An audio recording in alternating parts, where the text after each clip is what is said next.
Olá! A Igreja Batista da Graça disponibiliza as suas mensagens e reflexões nas plataformas digitais. Se quiseres continuar a receber, podes acompanhar-nos no Spotify e YouTube. Deus abençoe.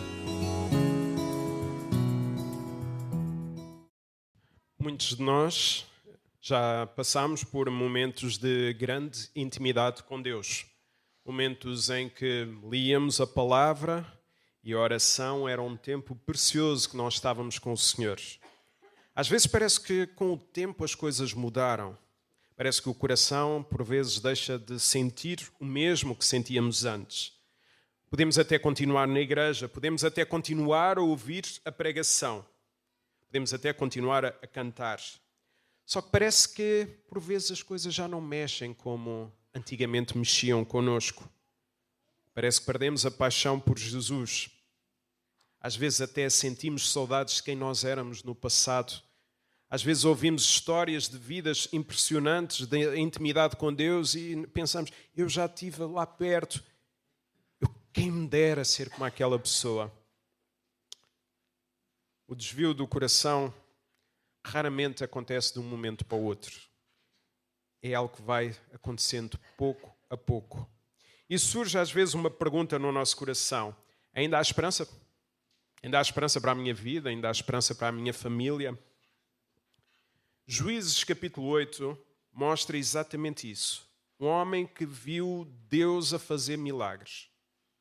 Um homem que viu o poder de Deus e que depois, pouco a pouco, começou a desviar-se. Então, o título da mensagem de hoje é Desviados. Antes de entrarmos no capítulo 8 e vermos então o capítulo 8, vale a pena recordar o que aconteceu aqui com a vida de Gideão. Israel vivia em opressão. Durante 7 anos, os madianitas invadiam a terra, destruíram as colheitas e deixavam o povo sem nada. É neste contexto que Deus chama Gideão. Ele revela muitas dúvidas, pede sinais e Deus responde. Antes da batalha, Deus manda Gideão destruir o altar de Baal que seu pai tinha feito. Isto é, a libertação começou com adoração a Deus.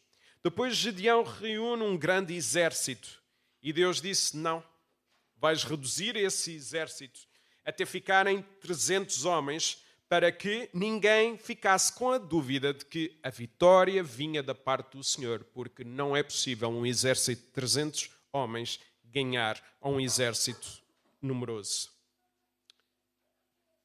O inimigo entra em pânico, foge e Deus liberta assim o seu povo. E é aqui que nós chegamos ao capítulo 8. Seria natural pensarmos que depois de tudo isto acontecer, Gideão continuava a crescer espiritualmente. Deus agiu. No entanto, o capítulo 8 mostra outra realidade. Alguém pode começar bem e com o tempo pode desviar-se. E o primeiro sinal desse desvio aparece logo no início do capítulo. O primeiro sinal do desvio é que começamos a temer aos homens. Vamos ver então o versículo 1 do capítulo 8. Versículo 1 do capítulo 8 que diz o seguinte. Então os homens de Efraim disseram-lhe, o que é isto que nos fizeste? Não nos chamaste quando foste lutar contra os madianitas? E contenderam com ele fortemente. Então o capítulo 7 termina com os madianitas em fuga. Gideão pede ao exército de Efraim que capturassem alguns que estavam a escapar e eles acabam por matar 2 príncipes madianitas. O problema aqui é que Efraim era uma tribo muito forte e uma tribo muito influente em Israel. Como só foram chamados para o fim da batalha para apanharem os fugitivos, eles sentiram-se desvalorizados. Como é que nós, tão fortes, podemos apenas ser chamados para o fim da batalha? Não pode ser. Na cabeça deles, Gideão tinha-lhes negado a oportunidade de participar na verdadeira vitória e de serem declarados vencedores. Ficaram irritados e confrontaram Gideão duramente. Existe também ainda outro detalhe para nós entendermos melhor o texto. Gideão vinha de uma família pobre, sem qualquer reputação militar. E para uma tribo forte como Efraim, era difícil aceitar alguém como Gideão a liderar a vitória do povo de Israel sem os chamar.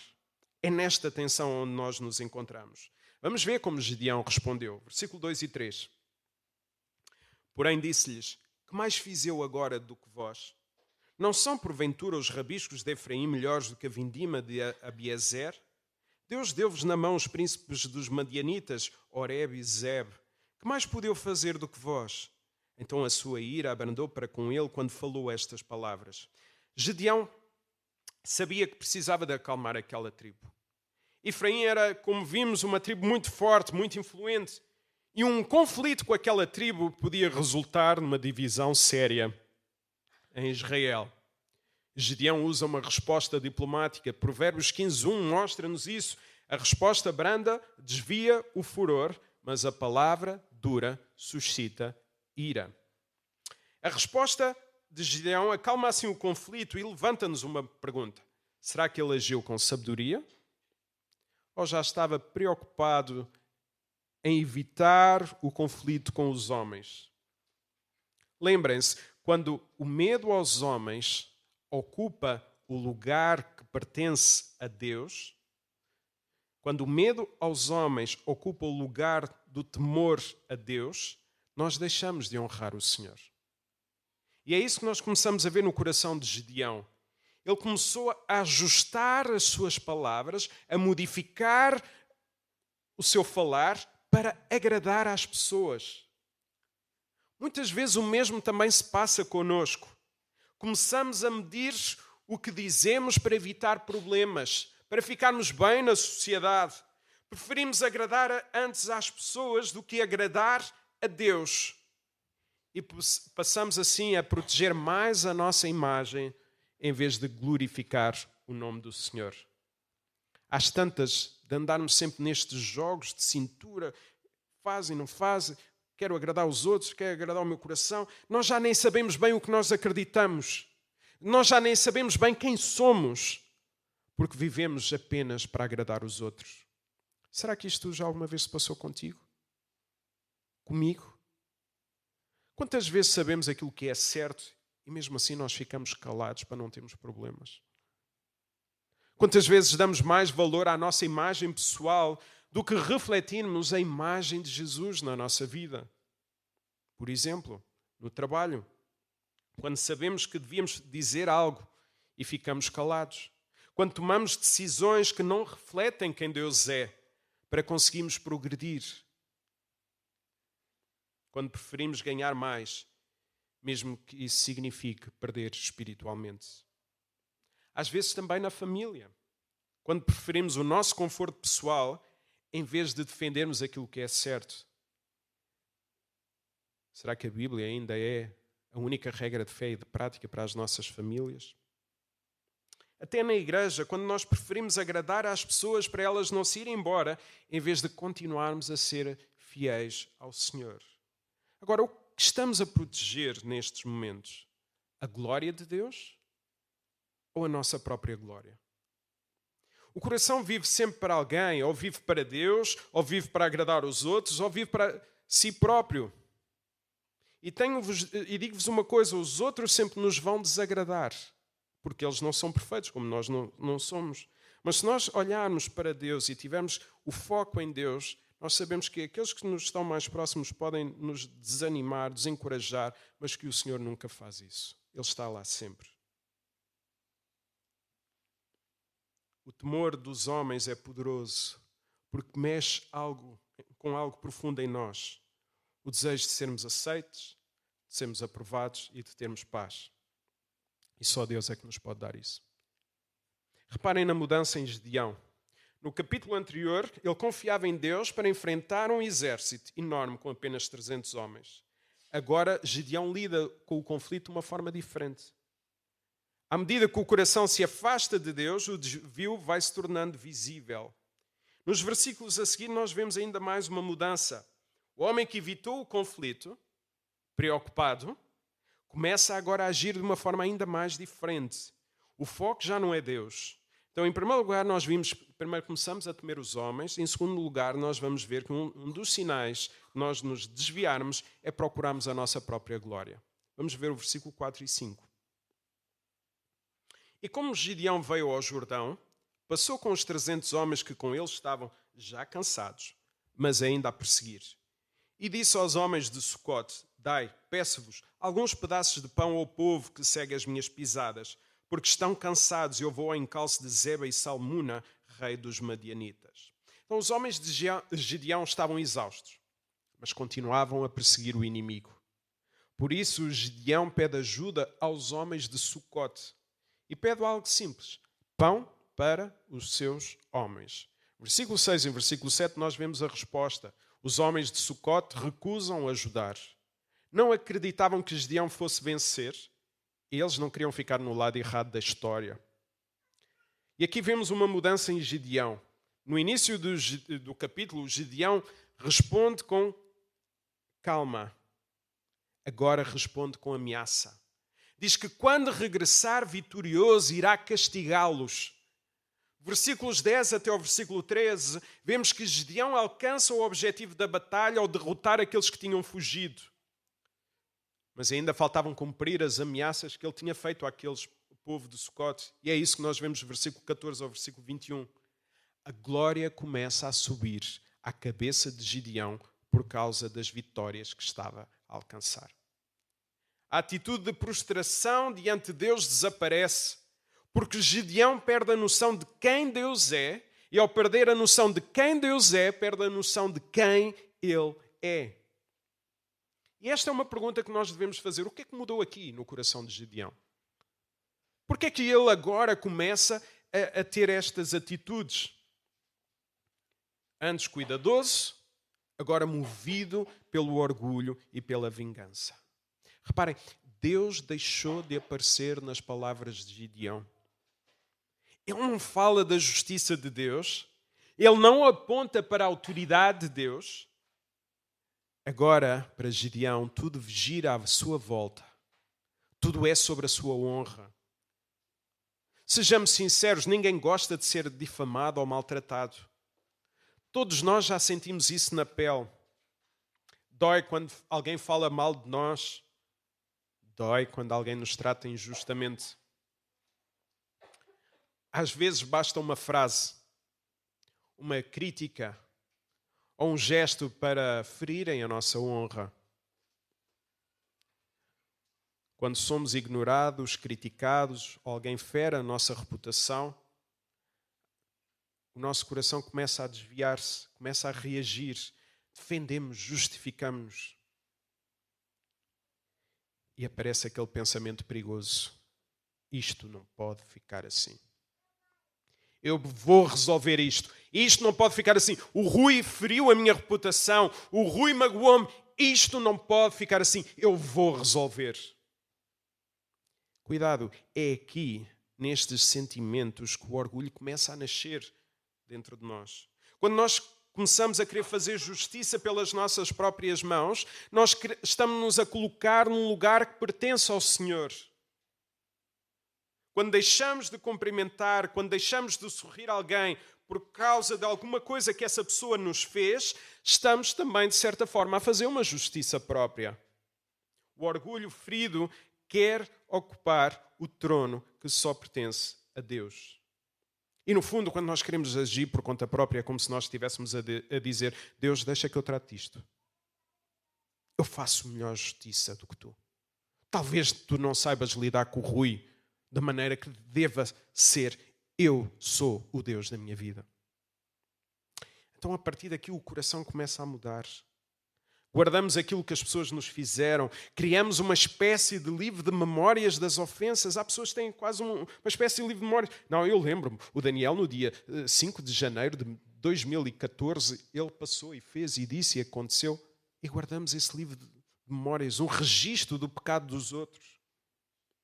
Falamos do que aconteceu, não para resolver, mas para deixar o outro mal visto. E depois encontramos razões para nos afastarmos uns dos outros. E sabem uma coisa? Todos nós aqui temos razões para nos afastarmos uns dos outros. Porquê? Porque somos imperfeitos. É como às vezes nós, ou eu e a Filipa, quando vamos aconselhar um casal, todos os casais têm motivos para se divorciarem uns dos outros. Não são bíblicos, não é? Mas todos os casais têm motivos para se divorciar, ou porque não acorda bem de manhã, ou porque não fez isto, ou porque não fez aquilo. Há sempre motivos. E sem darmos conta, o coração começa a endurecer. Depois deixamos de querer o bem daquela pessoa, deixamos inclusive de orar por ela. Sejamos sinceros, quando alguém nos fez alguma coisa errada, às vezes até sentimos uma certa satisfação quando algo corre mal na sua vida. Epá, que maravilha. O Rui ter acontecido aquilo é bem feito para ele aprender e abrir a pestana. Não se mete com o ungido do Senhor. É duro reconhecer isto. O coração humano consegue encontrar alegria na queda de quem o feriu. É triste. E é assim que o desejo de vingança cresce. Tudo começa no nosso coração. E quando o coração se afasta de Deus, deixamos de procurar a glória de Deus e começamos a procurar a nossa própria glória. Ou temos medo das pessoas, ou tentamos dominá-las. E há uma pergunta que nós devemos fazer. Afinal, que honra é que nós estamos a defender? A nossa? Mas foi a nossa honra que nos salvou? Cristo não morreu para defender a nossa reputação. Cristo morreu para salvar pecadores. Cristo não foi à cruz para que a tua reputação seja gloriosa diante dos homens. Não. Cristo foi à cruz para salvar pecadores.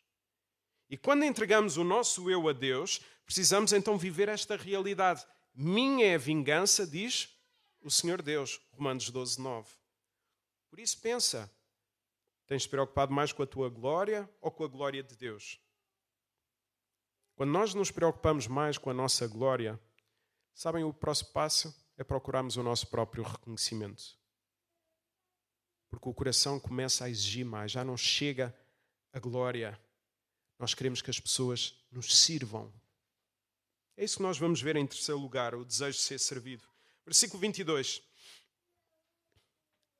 Então os homens de Israel disseram a Gideão: domina, a ideia de governa sobre nós, tanto tu como teu filho e o filho de teu filho, porquanto nos livraste da mão dos madianitas. Reparem, quem tinha dado a vitória? O Senhor. E agora o povo pede a Gideão para governá-los. Então, a forma como Gideão começou a viver levou o povo a olhar para ele de forma errada. Em vez de olharem para Deus, começaram a olhar para Gideão. O povo pede que Gideão os governe, que os domine. E não apenas ele, depois o filho do seu filho. Na prática estavam a pedir, sabem o quê? Gideão, ser o nosso rei. E o povo sabia o que estava a pedir. Quem é que tinha governado Israel até então? Quem era o rei de Israel? Deus. Durante o tempo dos juízes, Deus levantava sempre libertadores quando o povo estava em dificuldades. Mas o verdadeiro rei de Israel era Deus. Com este pedido, o povo estava a dizer algo muito sério. Na cabeça deles, tinha sido Gideão que os tinha livrado da mão dos madianitas. Então a imagem era clara. Se Gideão nos salvou, então Gideão deve nos governar. O povo começa a dar glória a Gideão, que pertencia a Deus.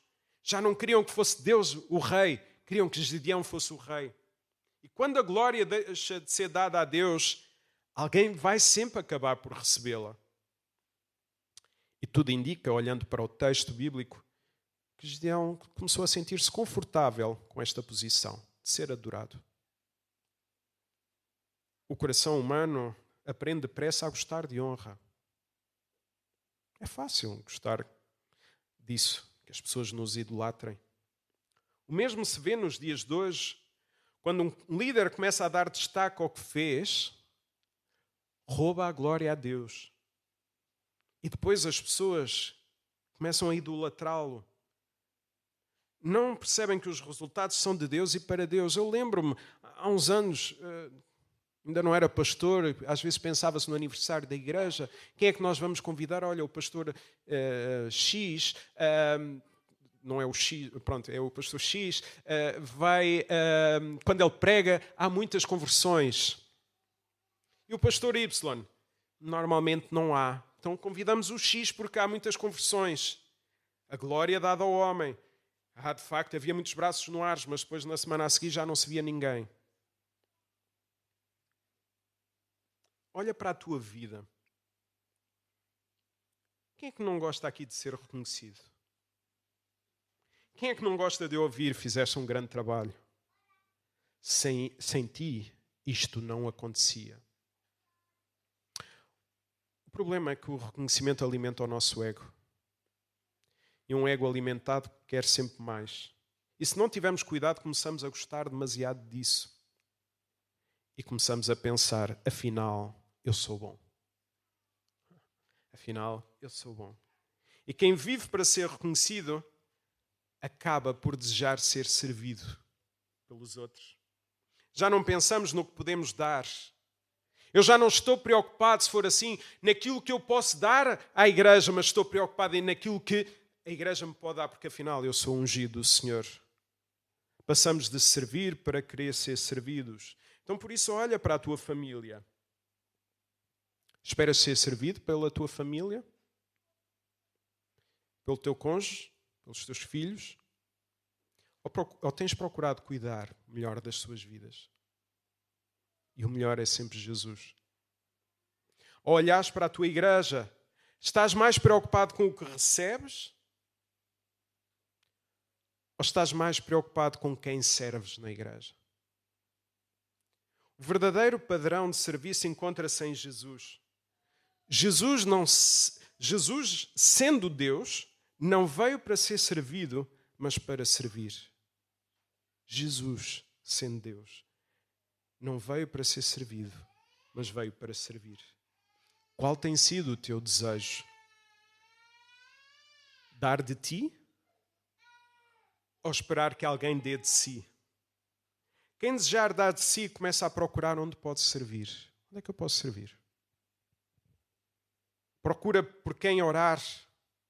Vê com quem pode caminhar lado a lado. Percebe até que contribuir para a vida da igreja é uma forma de nos darmos uns pelos outros e uns aos outros. A igreja, afinal, é um lugar de pertença. Somos família. Num lugar assim como a igreja, há sempre pessoas que chegam, há pessoas que partem, há pessoas que permanecem, apesar das imperfeições naturais da igreja. E muitas vezes são estas pessoas que permanecem, que sustentam a vida da igreja ao longo do tempo. Quem fica podia antes escolher viver para si. Podia até escolher outro caminho. Mas não vive à procura de uma experiência. Escolhe antes servir. Escolhe dar-se sem esperar nada em troca. Sabem que Jesus lhes deu tudo e em Jesus têm tudo. O rosto destas pessoas muitas vezes não é visível a muitos. Mas muita coisa na igreja permanece e acontece devido a elas. Temos que valorizar quem permanece. A igreja cresce quando os crentes deixam de viver apenas para receber e começam a viver para servir uns aos outros. A maturidade espiritual aparece quando criamos raízes na igreja e caminhamos juntos ao longo do tempo. A mentalidade consumista é: o que é que a igreja me pode dar? Eu não estou bem, vou-me embora. A mentalidade de serviço é: o pastor é imperfeito, todos são imperfeitos, mas eu vou continuar a dar uns aos outros. Jesus não veio para ser servido, mas para servir. Temos olhado para Jesus? E é aqui exatamente que o coração de Gideão chega. Reparem, versículo 23. Porém, Gideão disse-lhes: sobre vós eu não dominarei, nem tampouco meu filho sobre vós dominará. O Senhor sobre vós dominará. Vemos aqui algo impressionante. Gideão diz as palavras certas. No momento certo. Diz que não quer governar Israel. Diz que o verdadeiro rei é Deus. Mas a pergunta é esta: será que as suas palavras refletiam o seu coração? Versículo 24 a 26. E disse-lhes mais Gideão: uma petição vos farei. Dá-me cada um de vós os pendentes do seu despojo, porque tinham pendentes de ouros, porquanto eram ismaelitas. E disseram-lhes: de boa vontade daremos. Estenderam uma capa e cada um deles deitou ali um pendente do seu despojo. E foi o peso dos pendentes de ouro que pediu, 1.700 ciclos de ouro, afora os ornamentos e as cadeias e as vestes púrpura que traziam os reis dos madianitas e afora as coleiras que os camelos traziam ao pescoço. Sabem quem é que ficava com os despojos? Os reis. Eram assim que acumulavam riquezas. Deus é rei, mas eu fico com os despojos da guerra. Antes, Gideão tinha dito que não queria governar e que o Senhor era o verdadeiro rei de Israel. Mesmo assim, pede os benefícios do lugar do rei. O mesmo pode acontecer connosco. Dizemos que Deus é rei, mas continuamos sentados no trono da nossa vida. Por exemplo, afirmamos que Deus guia a nossa vida. E quando chega a decisão de nós tomarmos, ou quando chega o momento de nós tomarmos decisões importantes na nossa vida, nós seguimos apenas aquilo que o nosso coração quer. Não olhamos para a palavra, não ouvimos pessoas sábias, não percebemos aquilo que Deus tem para a nossa vida. E o que Gideão faz a seguir mostra até onde o seu coração já se tinha desviado. Vamos ver o versículo 27, como o desvio foi tão grande. E Gideão fez uma estola sacerdotal e colocou-a na sua cidade em Ofra, e todo o Israel prostituiu-se ali após ele, e foi por tropeço a Gideão e à sua casa. Aqui vemos aonde pode chegar o coração de alguém que começa a viver para si. Com tudo o que tinha reunido, Gideão manda fazer um objeto ligado ao culto sacerdotal. Esta peça estava associada ao discernimento da vontade de Deus através das pedras de Urim e Tumim. Ao fazer isto, Gideão começa a assumir um papel que não era dele. A sua cidade começa a ser um lugar de adoração. E as pessoas começam a olhar para ele como alguém que lhes mostra a vontade de Deus. Coração desviado. Quando o coração começa a procurar a sua própria glória, começa a ocupar lugares que pertencem ao Senhor. Gideão, em vez de apontar para Deus, começa a chamar a atenção para si. E o resultado aparece logo no texto. O povo começa a desviar-se, começa a cometer prostituição espiritual. Ou seja, aquilo que Gideão construiu acaba por afastá-lo de Deus. E tudo isto num tempo de paz, segundo o versículo 28. Havia paz, mas o coração estava desviado. Isso mostra-nos que a paz à nossa volta não significa que o coração esteja bem. Às vezes nós, há paz, então não significa. Nos versículos seguintes vemos também que Gideão teve 70 filhos porque tinha muitas mulheres. Sabem quem é que no Antigo Testamento tinha muitas mulheres? Os reis. Para estabelecerem alianças e fortalecer o seu poder. Então, sem dizer que era rei, Gideão começa a viver como um rei. Tinha um desejo de ser servido. E quando o coração gosta de ser reconhecido, vai fazer ou vai ocupar lugares que pertencem ao Senhor. Reparemos agora noutro detalhe. Versículo 31. E a sua concubina, que estava em Siquém, deu à luz também um filho e pôs-lhe por nome Abimeleque. Para além de muitas mulheres, Gideão também tinha uma concubina. E dessa relação nasce alguém, um filho, chamado Abimeleque. Sabem o que é que o nome Abimeleque significa? O meu pai é rei. O nome já diz tudo sobre o que estava a acontecer. Gideão dizia que Deus era o rei, mas na verdade ele estava a gostar de ser o rei. Isso levanta-nos também algumas perguntas. Quem é o rei da tua vida? Quem é o rei do teu lar? Quando vamos à igreja, realmente cantamos de coração? Uma igreja canta de coração quando o louvor nasce de um coração rendido a Deus. Estamos apenas na igreja à espera que o culto acabe. Quando ouvimos a palavra, será que nós desejamos que ela nos transforme ou estamos só a dizer hoje o Jonathan está a demorar muito mais do que aquilo que é habitual? Ouvimos, cantamos, será que nós continuamos exatamente iguais? Examina o teu coração. Começa a perceber se de facto ele se desviou. Talvez a nossa vida se pareça mais com a de Gideão do que aquilo que nós imaginamos. Começamos bem, vemos Deus a agir, tivemos momentos de fé, mas há um determinado momento que o coração se começa a desviar. As decisões começam a mudar, parece que já não conseguimos voltar atrás. O desânimo chega à nossa vida porque o coração está afastado de Deus. O que fazer quando isso acontece? O que fazer quando começamos a ter medo dos homens? O que fazer quando nós procuramos a nossa própria glória? O que fazer quando queremos ser servidos? Olha para Jesus. O coração começa a desviar-se quando deixa de olhar para Jesus. Jesus, ele não temeu os homens porque vivia para agradar o Pai. Jesus não procurou a sua própria glória porque veio glorificar o Pai. Jesus não veio para ser servido porque veio para servir, dando a sua vida na cruz. Não queiras ter uma vida melhor do que a de Jesus. E Jesus fez tudo isto pela alegria que lhe estava proposta, a alegria de salvar um povo e entregá-lo a Deus. Se o teu coração se desviou, a resposta não está, eu tenho que cumprir mais regras. Deixa cá ver hoje é o quê? Orar mais, ler mais a Bíblia e tal, não sei o quê. Ajudar o próximo, contribuir. Não, não é por regras.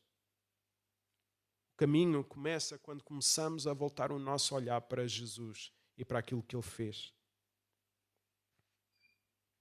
Passa por olhar para aquilo que nos está reservado.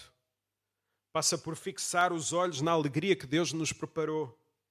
Nós pensamos muitas vezes no dia da manhã, temos medo do dia do amanhã. Nas preocupações, nos problemas, nas pessoas. Mas a nossa esperança não está no dia da manhã. A nossa esperança está no dia em que estaremos com o Pai.